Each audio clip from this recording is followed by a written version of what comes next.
Imagine being trapped in a moment, forced to relive it for eternity, while an unseen cosmic entity watches for its amusement. This is the nightmare at the heart of the endless. Our story revolves around two brothers, Justin and Aaron. Years ago, they escaped what Justin describes as a UFO death cult. Now they're stuck in dead-end jobs as cleaners, their lives as stagnant as the messes they clean up. Everything changes when they receive a mysterious package containing an old videotape. The video shows their former cult members at Camp Arcadia, looking happy and unchanged. This sparks something in Aaron, the younger brother, who begins to wonder if leaving was a mistake. Despite Justin's reservations, he agrees to take Aaron back to Camp Arcadia for one day and one night to get closure. As they drive to the camp, Justin fills us in on some disturbing details. 1. The cult believes in ascension through death. 2. There's a creature in the forest they worship. 3. All male members are supposedly castrated. Spoiler alert, we'll later learn that Justin made up that last part to keep Aaron away from the camp. As they near Camp Arcadia, strange things start happening. Crows seem to teleport across the road, and they pass two odd men, one walking angrily, the other smiling eerily. Upon arrival, the brothers are warmly welcomed by familiar faces. Hal, Tim, Anna, Shane, Lizzie, and Dave, the guy who's always smiling. Strangely, everyone looks exactly as they did years ago, our first clue that something's amiss at Camp Arcadia. The brothers settle in, and Aaron quickly falls back into camp life. He reconnects with Anna, participates in activities, and generally seems happier than we've seen him. Justin, however, remains skeptical and vigilant. Now let's talk about the weird stuff, because there's plenty of it. The struggle, a ritual where camp members pull against an unseen force in the dark. When Aaron tries it, he initially fails, but then succeeds by using a fishing knot and wrapping the rope around himself. Justin's run. While out jogging, Justin experiences a series of inexplicable events. He sees the angry man from earlier, who vanishes leaving only a shoe. A shipping container makes a loud noise and sand flows out. Polaroid photos appear around him, and a tree falls for no reason. The magic trick. During a card trick, the magician throws a ball high in the air. It doesn't come down until he opens Justin's hand, and it falls perfectly into his palm. 2 moons. Justin spots 2 moons in the sky. Hal cryptically tells him that 3 moons bring the ascension. The lake incident. Justin dives into the lake and encounters something. He emerges with an old toolbox containing a videotape. As tensions rise, a crucial piece of information comes to light. Hal reveals that he actually saved Justin and Aaron from a car crash that killed their mother when they were children. This is how they initially came to Camp Arcadia. We also learn that Justin has been lying to Aaron about the nature of the camp.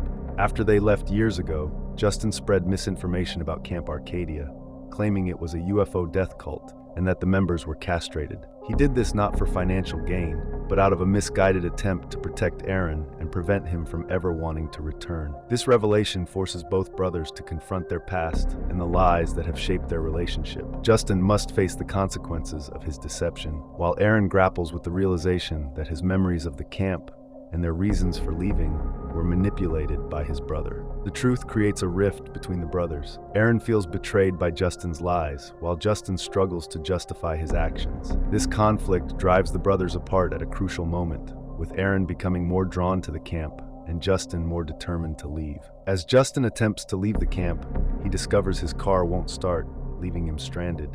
He comes across a house and sees a man, known as Angry Man or Carl, enter it. Justin calls out for help, but receiving no answer, he enters the house. Inside, Justin sees the angry man swinging from a rope around his neck, apparently having just hanged himself. But as Justin stands there in shock, he suddenly hears the same angry man behind him, very much alive, and shouting at Justin for being in his house. This bizarre and terrifying encounter leads to Carl revealing some mind-blowing information about the true nature of Camp Arcadia.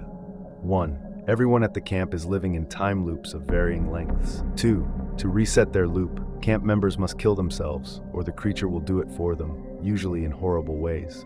3. The creature, an incomprehensible cosmic entity, feeds on these loops for its own amusement. Carl himself is trapped in a 3-hour loop, constantly reliving his own anger and frustration. Carl offers to help Justin if he brings him a gun, giving Justin a compass and warning him to trust only it, not his eyes. In the morning, Aaron comes out and sees photos dropping from the sky. One of the photos shows Aaron looking up just seconds ago. He takes these photos to Hal. Hal has a theory that the creature controlling the camp is made of impossible colors that humans can't see.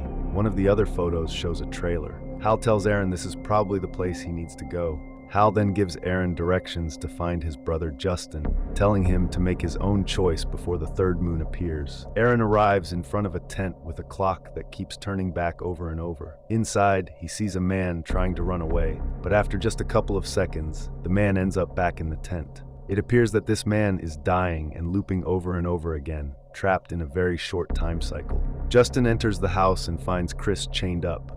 Chris, clearly in distress and experiencing withdrawal symptoms, begs Justin for drugs or crack. As Justin is trying to process the situation, Mike returns. It becomes clear that Mike is the one who has chained Chris, claiming it's for Chris's own good. Mike is seen digging up a hard drive outside the house. This hard drive contains video footage that appears to show Mike and Chris's future, or past, in which they both die. Mike ultimately agrees to give Justin a gun, the original purpose of his visit. As Justin is leaving, he witnesses Mike pouring gasoline around the house and setting it on fire with himself and Chris inside. Moments after Justin sees the house engulfed in flames, he turns back to see the house intact, with Mike and Chris alive inside, ready to start their tragic cycle again.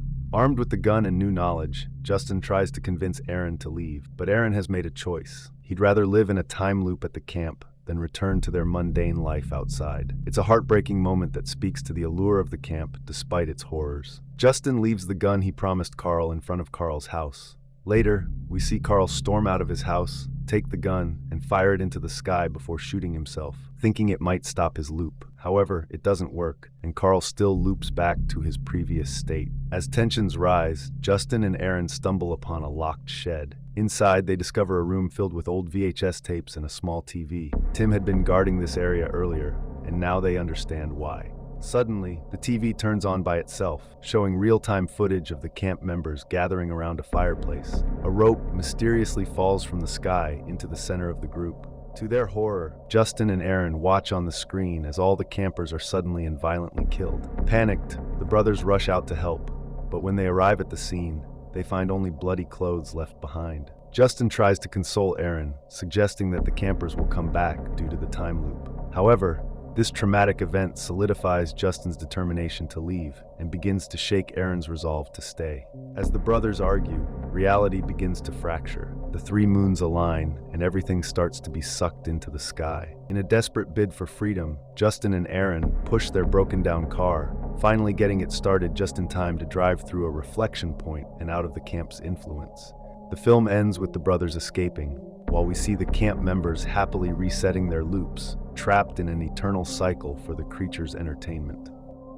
The Endless weaves together several interconnected themes that explore the human condition and our place in the universe. At its core, the film grapples with the tension between free will and determinism.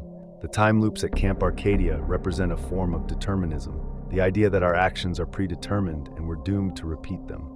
However, the film also shows characters making choices within these loops. Aaron chooses to stay, while Justin chooses to leave.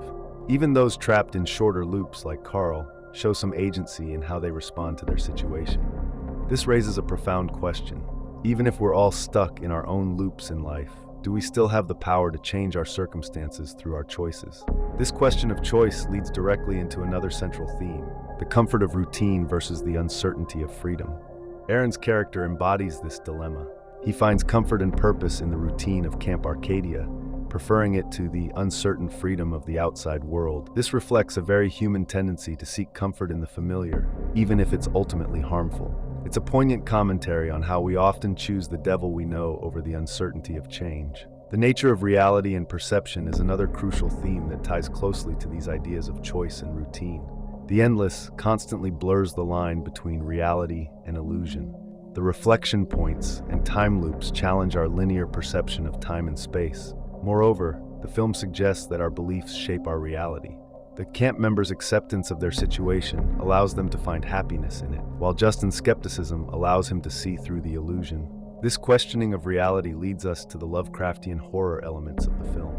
The entity controlling Camp Arcadia is a perfect example of cosmic horror, an incomprehensible, cosmic force beyond human understanding.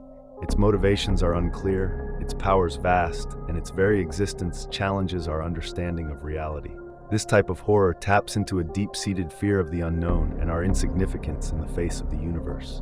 At the heart of this cosmic horror story, however, is a very human tale about family bonds and codependency. The relationship between Justin and Aaron is both a strength and a weakness. Justin's overprotectiveness has held Aaron back, while Aaron's dependency has prevented Justin from moving on with his life. Their journey through the film is as much about finding a healthy balance in their relationship as it is about escaping the camp. Finally, the film provides an interesting perspective on why people join and stay in cults, connecting back to the themes of routine, perception, and human connection. Camp Arcadia offers a sense of community, purpose, and even a form of immortality through its time loops. This reflects real-world cult dynamics, where people often trade their autonomy for a sense of belonging and meaning. Through these interconnected themes, The Endless invites us to question our perceptions of reality, the nature of free will, and the lengths we'll go to find meaning and connection in an often incomprehensible universe.